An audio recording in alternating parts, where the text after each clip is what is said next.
Brink takes place on the Ark. It's an immense artificial floating city at sea, built as part of a contemporary green vision, but now existing in 2045, and having lost contact about 20 years beforehand with the rest of the Earth, it exists in complete isolation with what were originally sustainable resources now in limited supply. The result of this is that competing social factions have been thrown into an isolated and horrific conflict. We're heading to the Ark's airport. This was the original location that celebrities flew in and out of and had their photo opportunities, but it's also, because it's been deserted and disused for 20 years, the ideal location for me to show you a couple of the game's features in the absence of any enemies. Now, Brink uses those same familiar shooter controls that you're used to, but without the artificial constraints, because we've developed a new system that we're calling SMART. It stands for Smooth Movement Across Random Terrain. If you walk up to something that's an obstacle, just as you would do in any other shooter, you'll stop.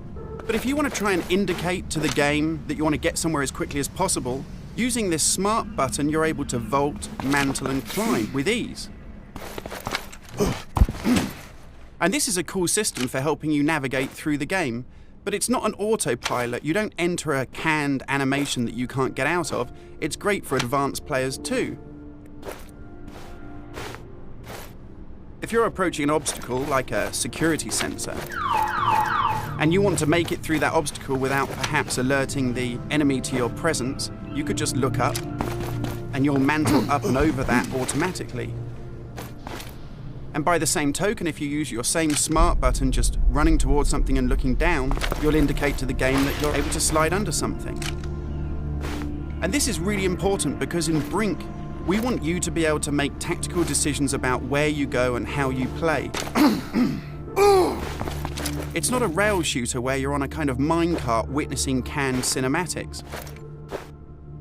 And that's important too, because in Brink, irrespective of whether you play offline or online, you can create a cool identity for yourself that really reflects how you want to play the game.